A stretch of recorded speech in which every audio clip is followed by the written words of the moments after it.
Finally ಈ ಒಂದು ಮಾಧ್ಯಮದ ಗೋಷ್ಠಿಯಿಂದ ನಾನು ಎಲ್ಲ ಜನಸಾಮಾನ್ಯರಿಗೆ ಏನು ಹೇಳಲಿಕ್ಕೆ ಬಯಸುತ್ತೇನೆಂದರೆ, ಈ ಅನ್ರೆಗ್ಯುಲೇಟೆಡ್ ಪಾನ್ಜಿ ಸ್ಕೀಮ್ಸ್ ಇದ್ದಾವೆ.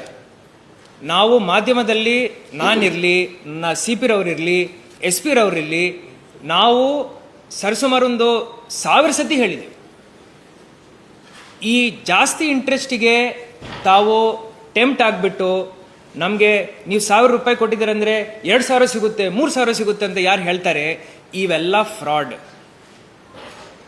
RBI ಗೈಡ್ಲೈನ್ಸ್ ಪ್ರಕಾರ RBI ವೆಬ್ಸೈಟ್ನಲ್ಲಿ ಎಲ್ಲ ಫೈನಾನ್ಷಿಯಲ್ ರೆಗ್ಯುಲೇಟರಿ ಬಾಡೀಸ್ ಹಾಗೂ ನಾನ್ ಬ್ಯಾಂಕಿಂಗ್ ಫೈನಾನ್ಷಿಯಲ್ ಕಂಪನಿಗಳ ಹೆಸರು ಪಟ್ಟಿಯನ್ನು ಅವರು ಬಹಿರಂಗ ಮಾಡಿದ್ದಾರೆ.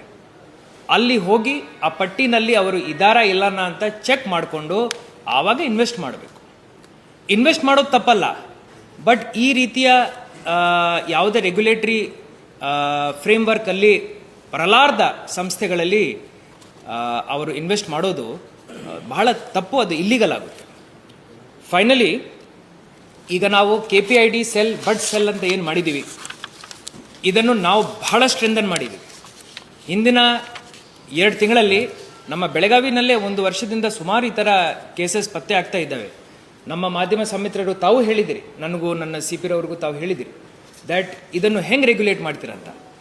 ಇವತ್ತು ಈ ಕಾನೂನನ್ನು ನಾವು ಉಪಯೋಗ ಮಾಡಿದ್ದೀವಿ. ಕಾನೂನಲ್ಲಿ ನನಗೆ ಹಾಗೂ ನನ್ನ ಅಧಿಕಾರಿಗಳಿಗೆ ಬಹಳಷ್ಟು ಅಧಿಕಾರವನ್ನು ಸರ್ಕಾರ ನೀಡಿದೆ. ಅದರಂತೆ ನಾವು ಈ ಕ್ರಮವನ್ನು ವಹಿಸಿದ್ದೀವಿ.